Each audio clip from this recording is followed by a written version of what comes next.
প্রিয় ছাত্রছাত্রী ভাই ও বোনেরা, সবাইকে আসসালামু আলাইকুম, আদাব। আমি নুসরাত ফারিহা। আজকে আপনাদের সঙ্গে আলোচনা করব নৈতিক শিক্ষা নিয়ে। তাহলে চলুন আর দেরি না করে আমরা মূল আলোচনায় চলে যাই।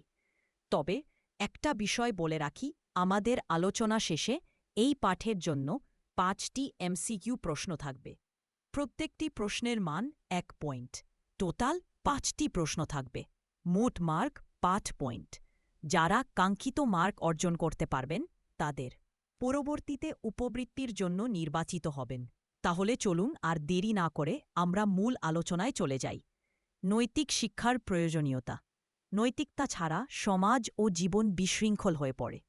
একটি সুন্দর সমাজ, শান্তিপূর্ণ পরিবেশ ও উন্নত রাষ্ট্র গঠনে নৈতিক শিক্ষার ভূমিকা অপরিসীম। এটি শিশুকাল থেকে শেখানো উচিত। নৈতিক শিক্ষার উপকারিতা: সত্যবাদিতা ও সৎ জীবনযাপন। নৈতিক শিক্ষা একজন মানুষকে মিথ্যা, প্রতারণা, দুর্নীতির বিরুদ্ধে দৃঢ় করে তোলে। সহানুভূতি ও সহনশীলতা: এটি মানুষের মাঝে ভালোবাসা, দয়া, সহানুভূতি সৃষ্টি করে। নিয়ম শৃঙ্খলা শেখায়। একজন নৈতিক ব্যক্তি আইন ও নিয়ম মেনে চলে। সমাজে শান্তি ও সম্প্রীতি আনে। নৈতিকতা সমাজে সহাবস্থান ও শান্তি বজায় রাখতে সাহায্য করে। মানবিক মূল্যবোধ সৃষ্টি করে।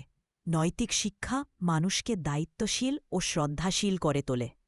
বাস্তব জীবনে নৈতিকতার প্রয়োগ: উদাহরণ, একজন ছাত্র পরীক্ষায় অসাধু উপায়ে না পাস করে কঠোর অধ্যয়ন করে সফল হয়।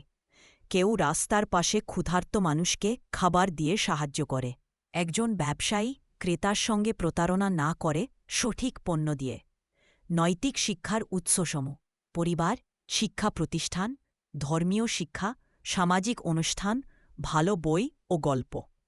নৈতিক শিক্ষার অভাবের পরিণতি: সমাজে দুর্নীতি বৃদ্ধি পায়, সহিংসতা ও অসহিষ্ণুতা বাড়ে, মানুষ পরস্পরের প্রতি আস্থা হারায়, শান্তি ও সৌহার্দ্য নষ্ট হয়।